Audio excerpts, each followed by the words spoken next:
सिंचित जो देश है, अमरपुरी से भी बढ़ करके इसका गौरव गान है। तीन लोक से न्यारा अपना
विनम्र किसान का बेटा था वो दृढ़ता का भंडार। वल्लभ भाई पटेल नाम कहलाता था सरदार। कृषक कार्मिक जनगण से था उसको प्यार अपार। अखिल देश ने उसे रहनुमा किया था स्वीकार। गांधी बापू का शिष्य, सत्य अहिंसा का अवतार, किंतु एक भारत करने को धर लेता हथियार। लौह पुरुष संबोधन था वो लोहे की दीवार। तेज पुंज तुम, शक्तिपीठ तुम, बल का सागर अपरंपार। ऋणी देश का नम्र नमन तुम स्वीकारो सरदार।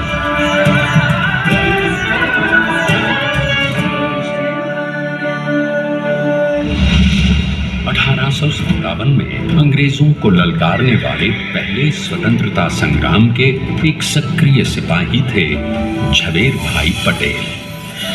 करमसद गांव के इस बहादुर देशभक्त किसान और उनकी पत्नी लाडबाई के 5 बेटों और 1 बेटी में से चौथे पुत्र थे वल्लभ भाई।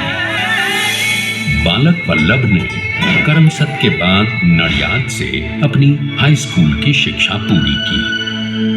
फिर 13 साल की उम्र में उनकी शादी भी हो गई, छोटी सी झवेर बाई से। 2 बच्चों, बेटी मणिबेन और बेटे डाया भाई को जन्म देने के बाद झवेर बाई असमय ही चल बसी। सदी बदलने और 20वीं सदी आने पर उनका जीवन भी एक चमत्कार की तरह बदला। प्लीडर का इम्तिहान पास करके वो वकालत करने लगे। पहले गोधरा, फिर आणंद और उसके बाद अहमदाबाद में।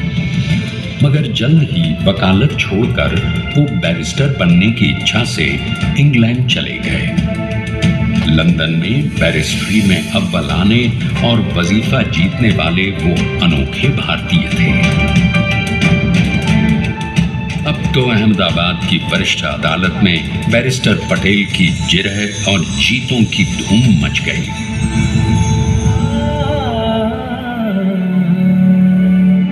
तभी एक युग पुरुष ने वल्लभ भाई के जीवन की धारा ही बदल दी। दक्षिण अफ्रीका में सत्याग्रह के अहिंसक अस्त्र से गोरे शासकों को सबक सिखाकर भारत वापस आए बैरिस्टर मोहनदास करमचंद गांधी से मिलकर वल्लभ भाई ने अपने कुछ बरसों से सीखे विदेशी व्यवहार और संस्कार हमेशा के लिए त्याग दिए और अब वो अपने खेड़ा के किसानों को हक दिलाने के लिए बापू के साथ आंदोलन में कूद पड़े। अब उनके पैरों में जूते नहीं, गांवों की धूल थी। हृदय में भारत भूमि की शस्य श्यामला धरती, मन में थे गांधी और मस्तिष्क में एक नए स्वतंत्र भारत का सपना।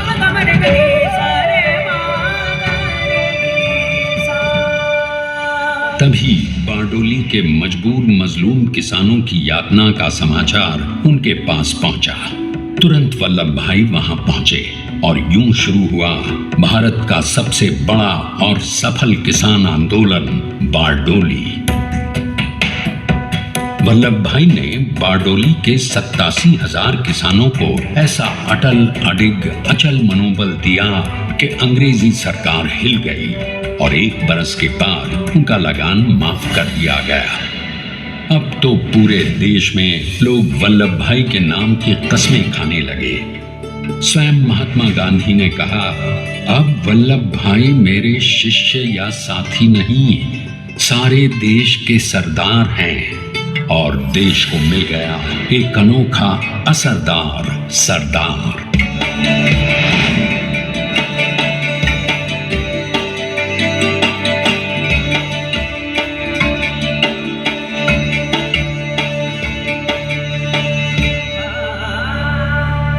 सरदार पटेल के नाम और देशभक्ति से अंग्रेज डर कर कांपने लगे।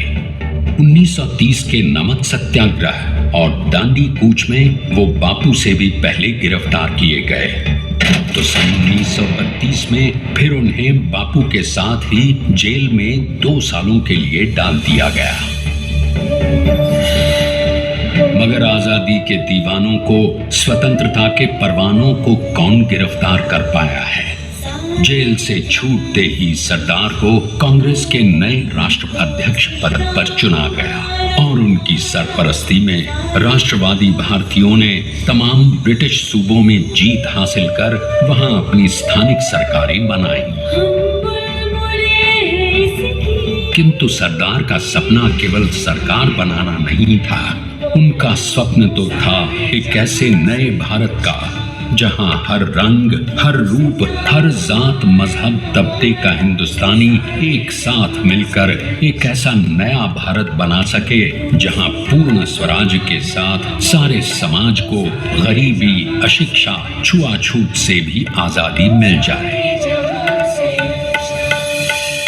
इसकी पहली रणनीति थी भारत को अंग्रेजों की गुलामी से आजादी, ताकि भारत के लोगों की अपनी सरकार सबके साथ और सबके विकास के लिए काम कर सके।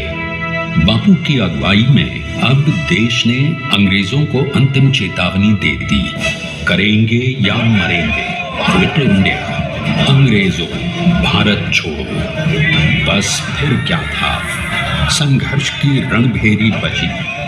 3 सालों के लिए सरदार पटेल को भी सत्याग्रही नेताओं के साथ जेल में ठूंस दिया गया। 2 सालों के बाद अंग्रेजों को बापू के सभी शिष्यों और साथियों को छोड़ना पड़ा।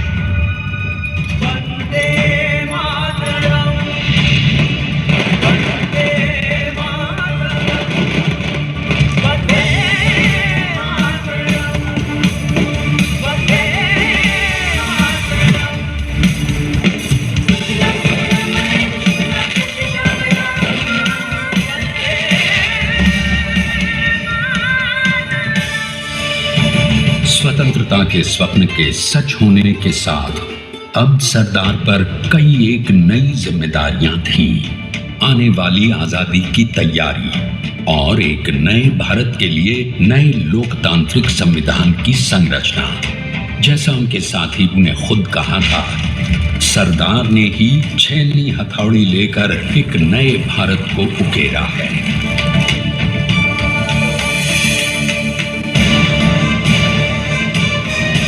स्वाधीनता तो प्राप्त हुई, लेकिन खंडित भारत में भी उठते विभाजनवादी अंधकार को अभी दूर करना था। जब देश के खंड खंड होने का भय उत्पन्न होने लगा, तो सरदार ने निर्भय होकर खुद अपनी केंद्र सरकार और साथियों को भी चुनौती दे डाली और जम्मू कश्मीर को बचाने के लिए सारे देश का आकाश वायुयानों से भर गया।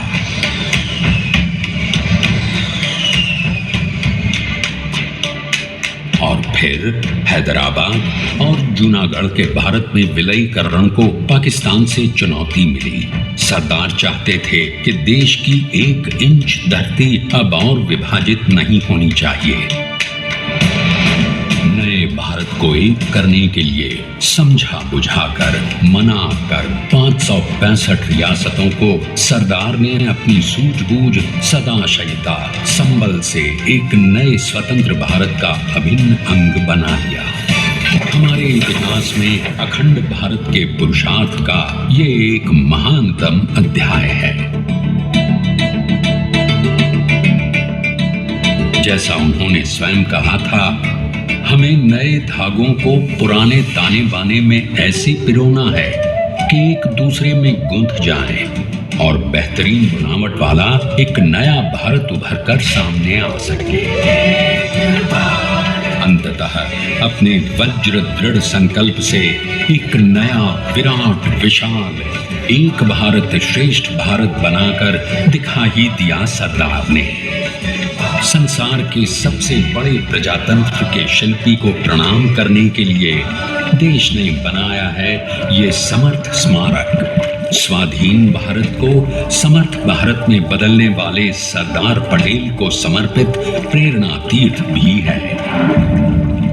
प्रधानमंत्री श्री नरेंद्र मोदी के नेतृत्व में बनी विश्व की इस विशालतम प्रतिमा के सामने आकर सारी दुनिया जैसे स्वयं भी नतमस्तक हो जाती है।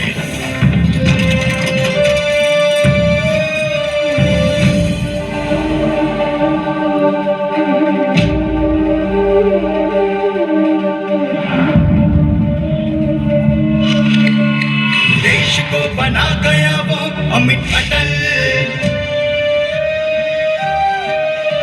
हरा सका उसे न कोई शत्रु दल। चट्टान के समान सा पुरुष प्रबल, पटेल तो स्वदेश का सम्मान है, पटेल तो स्वदेश का सम्मान है, पटेल तो स्वदेश का सम्मान है, पटेल तो स्वदेश का सम्मान है।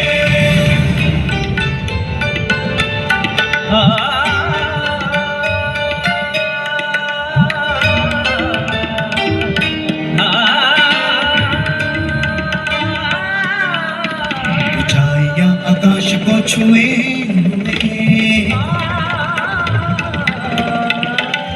गहराइयां समुद्र की लिए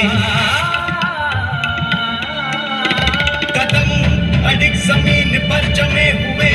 पटेल अपनी आन बान शान है, पटेल अपनी आन बान शान है, पटेल तो स्वदेश का सम्मान है, पटेल स्वदेश का स्वदेश का सम्मान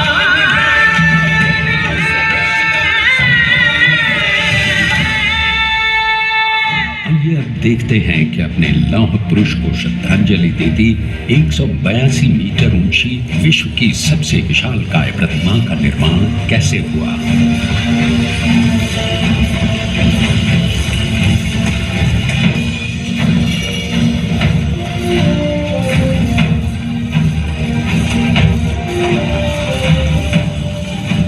गगन चुंबती इस अद्वितीय अभूतपूर्व प्रतिमा को बनाने के लिए सबसे पहले नदी पर 4500 क्यूबिक मीटर का ड्राफ्ट बना और फिर सीधा 600 फीट का कंक्रीट का कोर बनाया गया।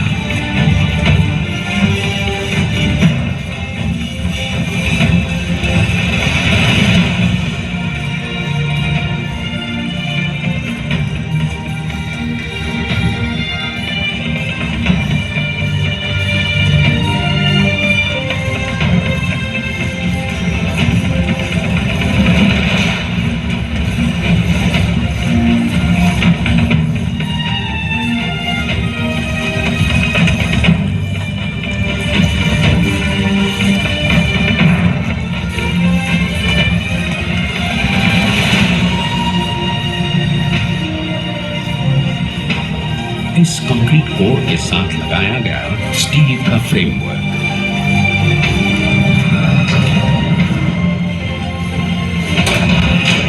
और इस फ्रेमिंग पर 6500 ब्रॉन्ज के पीसेस लगाए गए।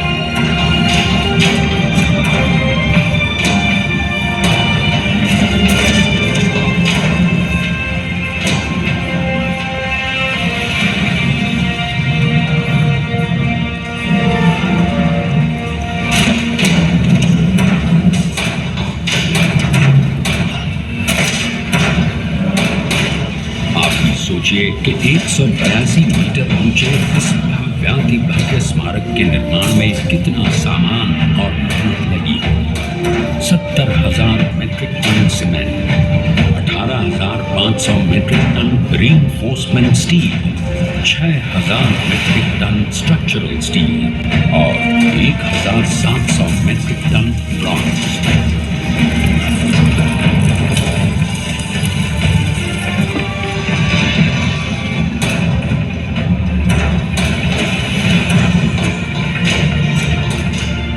स्टैच्यू ऑफ यूनिटी आज एक वर्ल्ड आइकॉन है और इसे मुमकिन बनाने में एक सेकंड भी ब्रेक लिए बिना देश भर की टीम्स ने 24/7 काम किया।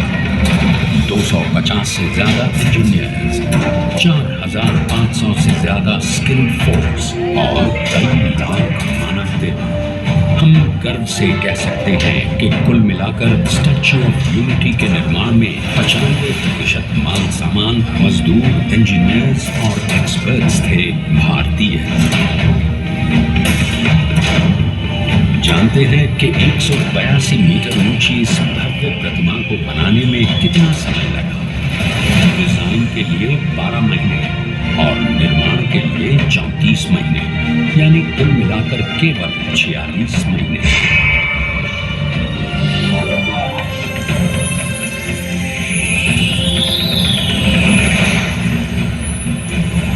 और इसी तरह बनी देश के शिल्पकार की एक अनूठी, अद्वितीय, विशाल प्रतिमा, जो सिर्फ आज ही नहीं बल्कि आने वाले न जाने कितने सालों तक यूं ही चमचमाती रहेगी।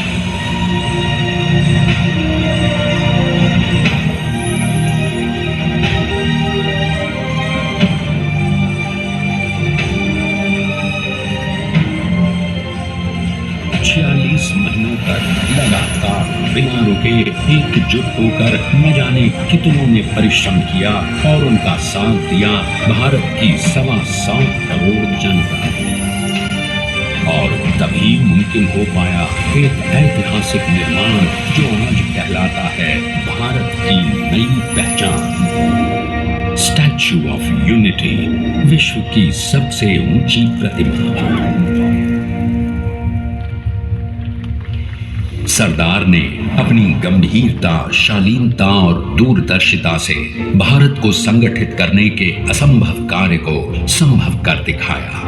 आइए आज हम सब उन्हीं की महिमा में विश्व के सामने एक उदाहरण रखें, क्योंकि ये ही भारत को श्रेष्ठता के मार्ग पर ले जाएगा। हमारा कर्तव्य ये है कि हमें निश्चय कर लेना चाहिए कि हमें हिंदुस्तान में जितने लोग हैं सबको मिल मिल के भाई भाई की तरह रहना है। स्टैच्यू ऑफ यूनिटी एकता की प्रतिमा और श्रेष्ठता का प्रतिबिंब है। एक पहल है इस अखंड भारत को श्रेष्ठ भारत बनाने के सपने को पूरा करने के लिए। एक पुकार है हम सबको एकजुट होने के लिए। एक आंदोलन है भारत को सबसे आगे ले जाने के लिए, श्रेष्ठ बनाने के लिए। आपके योगदान और विश्वास से ही बनेगा एक भारत श्रेष्ठ भारत। एकता का स्मारक है, एकता का संदेश है कि भाषा अनेक, भाव एक, राज्य अनेक, राष्ट्र एक, पंथ अनेक, लक्ष्य एक, बोली अनेक, स्वर एक, रंग अनेक, तिरंगा एक, समाज अनेक, भारत एक, रिवाज अनेक, संस्कार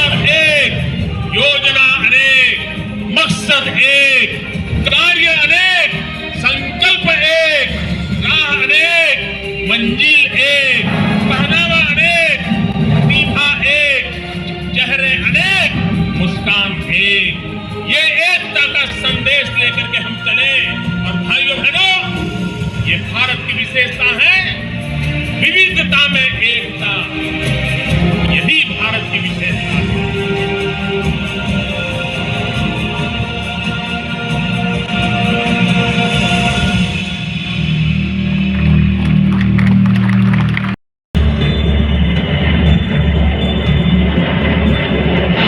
Please stand up for the national anthem.